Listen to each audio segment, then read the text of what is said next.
Ultras. Rata-rata fans sepak bola pasti pernah mendengar kata-kata ini. Terkadang kata ultras membuat bulu kuduk beberapa orang yang mengenalnya merinding disebabkan segala kelakuan maupun kasus-kasus buruk yang sempat dibuatnya, atau malah mencibir keberadaannya sebagai suatu masalah yang tak terhapuskan dalam dunia sepak bola. Italia khususnya atau tidak jarang yang begitu memuja kata ultras karena menjadi sebuah representasi fanatik yang begitu tinggi.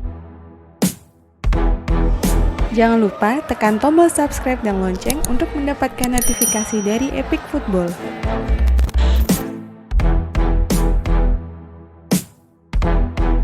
Membicarakan ultras di Italia, maka kita akan langsung merujuk kepada dua kelompok ultras yang begitu disegani di Italia, baik itu karena perilakunya atau karena tingkat fanatismenya. Dua kubu yang selalu berseberangan, Ultras Curva Sud Roma dan Ultras Curva Nord Lazio.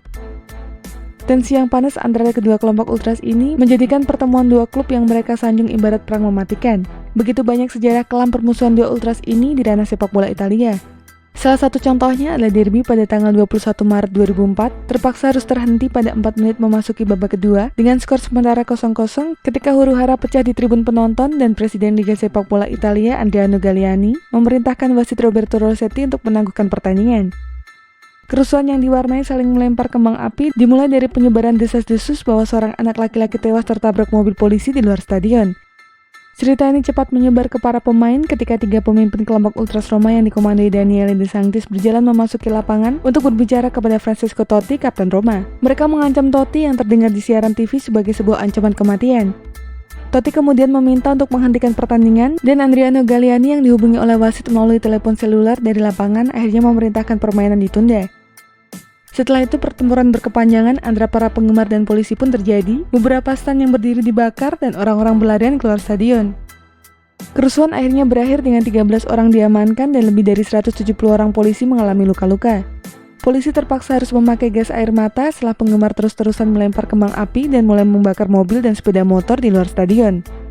Ternyata rumor kematian anak yang menjadi pemicu kerusuhan itu adalah palsu. Banyak teori muncul untuk menjelaskan mengapa sekelompok ultras menginginkan permainan saat itu dihentikan. Diyakini bahwa ultras hanya ingin menyerang polisi dan memberikan kesempatan untuk mendemonstrasikan kekuasaan mereka. Sudah menjadi kebudayaan yang turun-temurun dalam lingkungan ultras bahwa mereka wajib membenci polisi dan wartawan. Secara historis, bagian terbesar dari pendukung AS Roma di kota Roma datang dari penduduk kota bagian dalam, terutama Testaccio. Kelompok fans pendukung AS Roma yang tertua adalah Komando Ultra Curva Sud, biasa disingkat CUCS. Kelompok ini didirikan oleh penggabungan kelompok-kelompok kecil dan dianggap salah satu yang paling bersejarah dalam sejarah sepak bola Eropa. Namun pada pertengahan 1990-an, CUCS yang beraliran sayap kiri dirampas oleh kelompok yang bersaing dan akhirnya bubar. Sejak saat itu, Curva Sud dari Stadion Olimpico telah dikendalikan oleh kelompok sayap kanan serta memiliki ideologi fasis seperti AS Roma Ultras, Boys, Giovinezza, dan lainnya. Kelompok sayap kanan ini dikomandoi oleh seorang ekstremis fasis bernama Daniele De Sanctis hingga De Sanctis masuk penjara di tahun 2014 karena tertangkap menembak Ultras Napoli saat final Coppa Italia akan berlangsung di Stadion Olimpico. Sejarah pendukung Lazio dimulai di Curva Sud di akhir tahun 1960-an, mengikuti pergerakan tahun 1968 mereka akhirnya beranjak ke North. Ketika para kelompok-kelompok kecil pendukung muda Lazio menemukan tempat mereka di Stadion Olimpico. Mereka adalah Ultras pertama dan nama-nama kelompok mereka antara lain Tumpamaros, Aquile, Ultras, Vigilantes, NAB, CAST, dan Marines. Berbagai kerusuhan, penghinaan, hujatan, serta banner rasis kerap kali muncul di saat berlangsung derby della Capitale.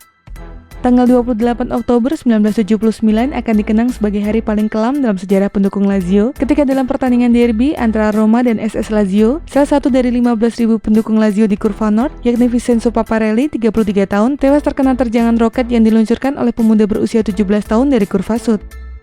Namun ada yang menarik tahun musim 2015-2016. Kedua kelompok ultras ini kompak melakukan silenzio. Perdamaian? Mungkin itu hanya impian belaka untuk melihat kedua kelompok ultras ini berdamai bahkan hingga 100 tahun ke depan. Berawal dari keputusan Kepala Kepolisian Kota Roma yang membuat pembatas pagar yang turut dijaga oleh puluhan bahkan ratusan polisi di wilayah sakral kedua kelompok supporter ini, yaitu Curva, memicu kemarahan besar dari ultras yang ada di kota abadi. Budaya mereka telah terusik, bahkan sangat terusik. Polisi bagaikan melanggar suatu hukum alam yang selalu dianut oleh kelompok ultras, yaitu tidak ada satu kaki polisi pun yang boleh menginjak kurva mereka. Demonstrasi-demonstrasi dilakukan kelompok Ultras Roma dan Ultras Lazio baik kepada pemerintah kota, kepolisian, dan tentu saja manajemen sebagai pihak yang paling bisa bernegosiasi baik dengan pemerintah maupun ekstremis ultras. Selain demonstrasi, mereka memutuskan melakukan silenzio, yaitu sebuah tindakan yang merunut kepada keputusan tidak masuk ke kurva dan menonton tim yang mereka cintai bertanding. Kurva-kurva yang biasanya penuh gairah dengan asap flare, bendera, banner, dan segala atribut Ultras kini hanya kosong dan kehilangan historisnya. Ini jelas sangat berpengaruh terhadap tim. Dengan tidak ada dukungan dari tribun mengerikan, maka tim bagaikan bermain di luar kandang. Tidak ada lagi neraka bagi tim lawan yang mengunjungi Stadion Olimpico Roma. Pada saat pertandingan Liga Champions antara AS Roma versus Barcelona, sempat ada koreo dan kibaran bendera-bendera ala Ultras yang dibuat pendukung Roma di Curva Terete, bagian tengah Stadion Olimpico, namun ini berbuntut kemarahan dari ekstremis Curva Sud Roma yang memaki para Romanisti penghuni Curva Terete dengan mengatakan mereka adalah merda atau kotoran dan mengancam mereka semua untuk mengikuti apa yang dilakukan oleh Curva Sud Roma. Lalu Curva Sud tega tidak peduli terhadap tim yang mereka cintai? Jawabannya tidak.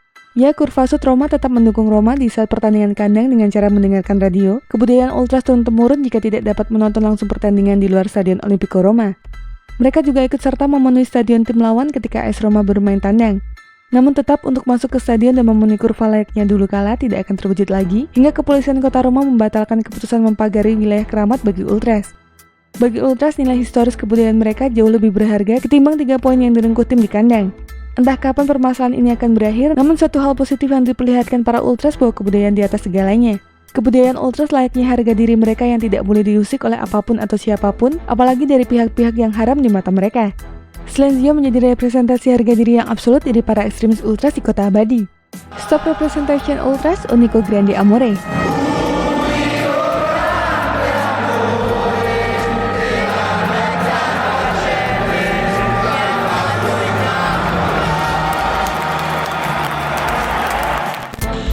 Dan itulah informasi mengenai dunia sepak bola dari Epic Football.